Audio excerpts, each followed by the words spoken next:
Hi, ഞാനിപ്പോൾ തേനിയിലാണ്. ഇന്നത്തെ യാത്ര തേനിയിൽ നിന്ന് പൊള്ളാച്ചിയിലേക്ക് ഒരു ബസ് യാത്രയാണ്. ഒരു അടിപൊളി ഗവൺമെൻറ് ബസ്സിലുള്ള യാത്രയാണ്. പച്ച ബസ്സിൽ, തമിഴ്നാടിൻ്റെ പഴയ മോഡൽ പച്ച ബസ്സിലുള്ള യാത്രയാണ്. ടിക്കറ്റ് യാത്രയൊക്കെ വളരെ കുറവാണ്, ചീപ്പാണ്. നമ്മൾ തമിഴ്നാട്ടിലൂടെയുള്ള യാത്ര ഒരു പ്രത്യേക അനുഭവം നൽകുന്നൊരു യാത്രയാണ്. അടിപൊളി എക്സ്പീരിയൻസ് ഒക്കെ നൽകുന്ന നല്ല നല്ല തമിഴ് പാട്ടൊക്കെ കേട്ട് തമിഴ്നാടിൻ്റെ മണ്ണിലൂടെയുള്ളൊരു യാത്രയാണ്. പൊള്ളാച്ചിയിലോട്ടൊക്കെ എത്തുമ്പോൾ നമുക്ക് കാറ്റാടിപ്പാടങ്ങൾ അങ്ങനെയുള്ള സംഭവങ്ങളെല്ലാം ഒരുപാട് കാണാൻ സാധിക്കുന്നുണ്ട്. അടിപൊളി എക്സ്പീരിയൻസ് നൽകുന്ന ഒരു യാത്രയാണ്. എപ്പോഴും തമിഴ്നാട്ടിൽ കൂടെ ഉള്ള യാത്ര ഒരു ഫീൽ നൽകുന്നതാണ്. അതുപോലെ തന്നെ തമിഴ്നാട്ടിൽ വന്നൊരു ചായയൊക്കെ കുടിച്ചതുപോലെയൊക്കെ യാത്ര ചെയ്യുമ്പോൾ ഒരു പ്രത്യേക അനുഭവമാണ്. പോകുന്ന വഴിക്കെല്ലാം റൈറ്റ് സൈഡിൽ ഇങ്ങനെ കച്ചവടക്കാരെ കാണാൻ സാധിക്കുന്നുണ്ട്. പിന്നെ കിലോമീറ്ററോളം കിടക്കുന്ന തരിശായ ഭൂമി, ഇങ്ങനെ ഒരുപാട് പ്രത്യേകത ഉള്ളൊരു സംസ്ഥാനമാണ് തമിഴ്നാട്. നമുക്ക് ഒരുപാട് കാര്യങ്ങൾ കാണാൻ സാധിക്കുന്നുണ്ട്. ഈ റൂട്ടിൽ തന്നെയാണ് ദിണ്ടിഗല്ലിൽ ചെന്ന അടിപൊളി തലപ്പാക്കെട്ട് ബിരിയാണിയൊക്കെ നമുക്ക് കഴിക്കാൻ സാധിക്കുന്നതാണ്. തമിഴ്നാട്ടിലൊരു ഫേമസ് ബിരിയാണിയാണ് തലപ്പാക്കെട്ട് ബിരിയാണി. ദിണ്ടിഗൽ 32 കിലോമീറ്ററാണ് ഇവിടുന്ന് ദിണ്ടിഗലിലേക്ക് ദൂരം കാണിക്കുന്നത്. പിന്നെ ഇവിടെ തേനി വരുവാണെങ്കിൽ, കമ്പം തേനിയൊക്കെ വരുവാണെങ്കിൽ മുന്തിരിത്തോട്ടങ്ങളൊക്കെ ഒരുപാട് കാണാൻ സാധിക്കുന്നതാണ്. ഉണ്ട് വിശാലമായ തരിശായ കൃഷിസ്ഥലങ്ങളൊക്കെ നമുക്ക് ഒരുപാട് കാണാൻ സാധിക്കുന്നുണ്ട് ഇവിടെ. നമ്മളിപ്പോൾ പശ്ചിമഘട്ടത്തിൻ്റെ മറ്റേ സൈഡിലാണ് നമ്മളിപ്പോൾ നിൽക്കുന്നത്. അതിൻ്റെ അപ്പുറം കേരളമാണ്, പശ്ചിമഘട്ടത്തിനപ്പുറം കേരളം. തേനിയിൽ നിന്ന് മധുരയ്ക്കും പോകാം, പളനിക്കും പോകാനൊക്കെ ഏറ്റവും എളുപ്പമുള്ള വഴിയാണ് തേനി. വന്നിട്ട് കുമളിയിൽ നിന്ന് നമുക്ക് കേരളത്തിൽ നിന്നാണെങ്കിൽ കുമളിയിലോട്ട് വരിക. കുമളിയിൽ നിന്ന് തേനി, കമ്പം, പിന്നെ അവിടുന്ന് പളനിയോ എങ്ങോട്ട് വേണമെങ്കിലും പോകാം, കൊടൈക്കനാൽ പോകാം, എവിടെ വേണമെങ്കിലും പോകാം. വളരെ എളുപ്പമാണ്. ബസ് യാത്രയൊക്കെയാണെങ്കിൽ വളരെ ചീപ്പാണ്, റേറ്റൊക്കെ വളരെ കുറവാണ്.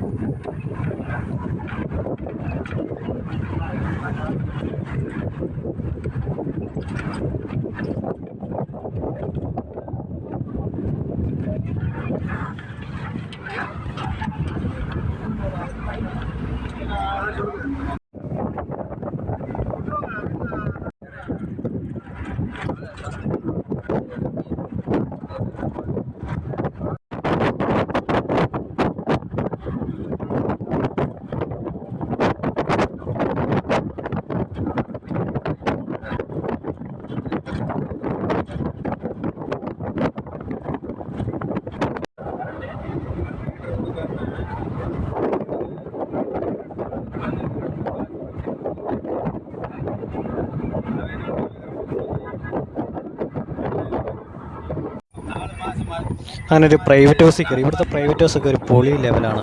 അടിപൊളി പാട്ടൊക്കെ കേട്ട് അടിപൊളി. നമുക്കൊക്കെ സൈഡ് സീറ്റൊക്കെ ചോദിച്ചു കഴിഞ്ഞാൽ ഒരു സൈഡ് സീറ്റൊക്കെ ഒപ്പിച്ചു തരും. ആളെ കയറ്റാൻ വേണ്ടി നമ്മളോട് എന്ത് വേണമെങ്കിലും അവർ കാണിക്കുന്നതായിരിക്കും. അങ്ങനെ പൊള്ളാച്ചിയിലേക്കുള്ള റൂട്ടിലേക്ക് കയറി.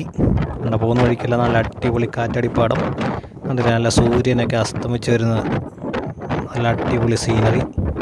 കാറ്റാടിപ്പാടം, ഇനി ഫുള്ള് കാറ്റാടിപ്പാടമാണ്. സൂര്യൻ അസ്തമിച്ച് വരുന്നതിൻ്റെ ഒരു ആ ലൈറ്റിംഗ് ഒക്കെ സിനിമാറ്റോഗ്രഫിക്ക് പറ്റിയൊരു ലൊക്കേഷനാണ്.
അങ്ങനെ ഫൈനലി പൊള്ളാച്ചി സ്റ്റാൻഡിലെത്തി. ഇവിടുന്ന് തൃശ്ശൂർക്ക് പോകുന്ന ഒരു ബസ് കിട്ടി. ഓർഡിനറി KSRTC ഓർഡിനറി ബസ്സാണ്.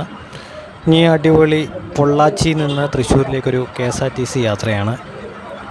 അപ്പോൾ നമ്മുടെ ബസ് മൂവ് ചെയ്തു. ഈ ബസ് പോകുന്നത് നെന്മാറ വഴിയാണ്. നെന്മാറ വേലയൊക്കെയില്ലേ, നെന്മാറ വഴിയാണ് നമ്മുടെ ബസ്സിൻ്റെ റൂട്ട്.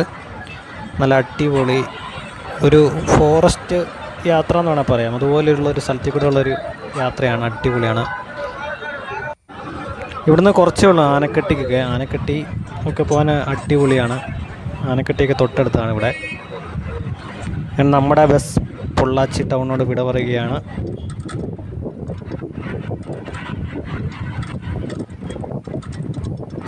പൊള്ളാച്ചി അത്യാവശ്യം വലിയൊരു ടൗൺ തന്നെയാണ്. ഒരുപാട് വെജിറ്റബിൾ മാർക്കറ്റൊക്കെ ഉള്ള ഒരു സ്ഥലമാണ് പൊള്ളാച്ചി.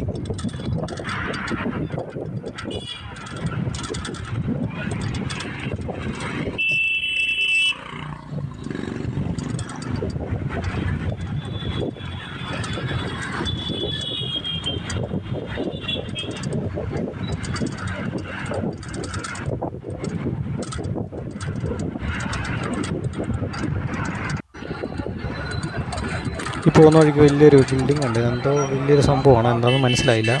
അറിയുന്നവരൊന്ന് കമൻറ്റ് ചെയ്യുക. അങ്ങനെ നമ്മുടെ വണ്ടി തൃശ്ശൂർ ലക്ഷ്യമാക്കി പോവുകയാണ്.